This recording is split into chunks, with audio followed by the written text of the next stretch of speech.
Rashtrawadi Congress party Ajit Pawar गटातून आता सगळ्यात मोठी खबर सध्या समोर येत आहे। सुनील तटकरे, प्रफुल्ल पटेल यांना हटवा। अखेर अनेक नेत्यांचे राजीनामे। राष्ट्रवादीमध्ये बंडाचं पहिलं निशाण। मित्रांनो, दुसरी महत्त्वाची बातमी, शरद पवारांच्या जवळजवळ 37 आमदार शरद पवारांच्या गटात आणि राज्याच्या राजकारणातून सीबीआयला आता दादांचे थेट मारेकरी भेटले नेमके की काय? बातमी, अजित पवार यांचा मृत्यू झाल्याच्या नंतर राष्ट्रवादी काँग्रेस पार्टी या सगळ्याच पक्षामध्ये प्रचंड आता संतापाची लाट निर्माण झाली आहे। ती म्हणजे प्रफुल्ल पटेल आणि सुनील तटकरे यांच्या विरोधात। आणि हे होणार होतं, मात्र शरद पवारांनी आतापर्यंत आपली बातचीत, आपलं बोलणं कुठेच ठेवलं नाही। आणि अखेर आज शरद पवार खासदार झाले आणि आता मात्र त्यांनी आपला प्लॅन, आपला मास्टर स्ट्रोक आता सुरू केलाय। मित्रांनो, हीच शरद पवारांची राजकीय खेळी मात्र अजित पवार गटाला खूप मोठ्या खोलीत घेऊन जाणार। अजित पवार यांच्या राष्ट्रवादी काँग्रेस पक्षातील विविध सेल प्रमुखांनी, जे राज्य लेवलचे सेल प्रमुख आहेत, त्यांनी आता राजीनामे दिलेत। मित्रांनो, राजीनामा मंजूर करून आलेत। राजीनामा देण्यामागचं कारण, पक्षाचे प्रदेशाध्यक्ष सुनील तटकरे यांच्या विरोधात त्यांनी प्रचंड आपली नाराजी व्यक्त केली आहे। त्यामुळे राष्ट्रवादीत मोठी खळबळ उडाली आहे। या नेत्यांनी राजीनामा देण्यामागचं धक्कादायक कारणही समोर आले। अजित पवार हयात असताना 3 नेत्यांचे राजीनामे मंजूर करण्यात आले नव्हते, मात्र अजितदादा मृत्यू झाल्याच्या नंतर लगेच सुनील तटकरेंनी त्या नेत्यांना घरी पाठवले आणि अखेर शरद पवारांनी ही सगळी इनिंग आपल्या हातात घेण्यास आता सुरुवात केली आहे। अजित पवारांचा 28 जानेवारीला मृत्यू झाला, त्याच्या अगोदर 26 जानेवारीला काही नेत्यांनी अजित पवारांची भेट घेतली होती। या भेटीत त्यांनी अजित पवारांकडे आपले राजीनामे दिले होते, मात्र अजित पवारांनी त्यांना राजीनामा देऊ नका असं स्पष्ट संदेश दिल्यानंतर त्यांनी आपले राजीनामे न देण्याचं टाळलं। मात्र इकडे प्रफुल्ल पटेल आणि सुनील तटकरे यांनी मात्र आता सगळ्यात मोठी पक्षात खळबळ उडली असून राजीनामे घेतलेत आणि अनेक नेत्यांनी ते राजीनामे देण्यास सुरुवात केली आहे। त्यामुळे राष्ट्रवादी काँग्रेस पार्टीमध्ये बंडाला आता सुरुवात झाली आहे। त्याला कारणीभूत आहेत तटकरे आणि प्रफुल्ल पटेल। मित्रांनो, दुसरीकडून आता काही आमदारांनी शरद पवार यांची भेट घेऊन सगळ्यात मोठी अपडेट महाराष्ट्रासमोर मांडलेली आहे।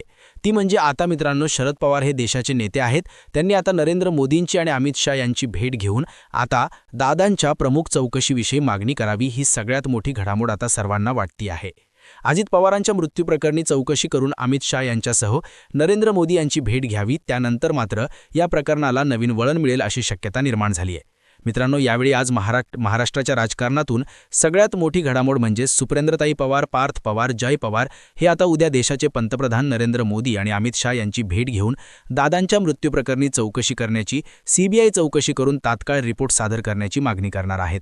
त्यामुळे राष्ट्रवादीच्या काही नेत्यांना मात्र आता खूप मोठा त्रास होऊ लागलाय आणि ही खळबळ राष्ट्रवादी काँग्रेस पार्टीच्या नेत्यांच्या मध्येच सुरू झाल्याने मित्रांनो, आता काही नेत्यांनी तटकरे आणि प्रफुल्ल पटेल यांना कंटाळून राजीनामे देण्यास सुरुवात केली आहे। दुसरीकडून सुप्रिया पवार आता या 2 नेत्यांना घरी पाठवणार का?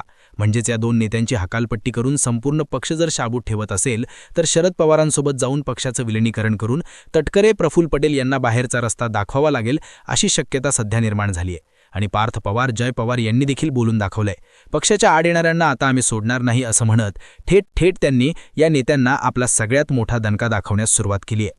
दुसरीकडे मित्रांनो, अजितदादा पवार यांच्या मृत्यूप्रकरणी सीबीआयचा खुलासा, सीबीआयचा रिपोर्ट कधी येणार?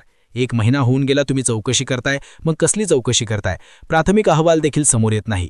दादांचा अपघात का झाला, कशामुळे झाला, कोणी केला, या सगळ्या गोष्टी महाराष्ट्राला माहीत हव्यात। मात्र आपण याविषयी काही एक शब्दही चुकार बोलायला तयार नाही। याबद्दल आपण कधी उत्तर देणार, असा सनसनीत सवाल सध्या शरद पवार यांच्या पक्षातील रोहित पवारांनी केलाय। मित्रांनो, यामुळे महाराष्ट्राच्या राजकारणामध्ये अजितदादा पवार यांचे मारेकरी लोकार सुटलेत। ते आपल्या अवतीभोवती आहेत, त्यांना कधी अटक होणार, असा इशारा सज्जदम रोहित पवारांनी दिलाय। मित्रांनो, हे सगळं प्रकरण आता सीबीआयकडे आहे, सीआयडीकडे आहे, मात्र चौकशी होत नाही, कारण की एक बडा नेता यामध्ये अडकतोय, असं रोहित पवारांचं म्हणणं आहे। या सगळ्या प्रकरणाच्या पाठीमागे बड्या नेत्यांचे हात आहेत। तो नेता ही सगळं काम करतोय, पडद्याच्या मागमागून सगळे जे प्रकरण दाबण्याचा प्रयत्न केला जातोय। मग हा बडा नेता कोण, असा प्रश्न रोहित पवारांच्या नंतर लवकरच नावासह यादी मी जाहीर करत असल्याचा त्यांनी थेट इशारा दिलाय। यामुळे मित्रांनो, महाराष्ट्राच्या राजकारणामध्ये जे प्रकरण आता तापलंय, त्या प्रकरणाची रिपोर्ट, सीबीआय चौकशी लवकरच समोर येईल, बडे मासे गळा लागतील असा सज्ज इशारा रोहित पवार यांनी दिलाय। त्यामुळे दादांचे मारेकरी आता वाचणार नाहीत, त्यांना रोखठोक शिक्षा दिली जाईल असं देखील रोहित पवारनी म्हटलंय। मित्रांनो, हे सगळं प्रकरण महाराष्ट्राच्या राजकारणामध्ये खूप पुढे गेलंय।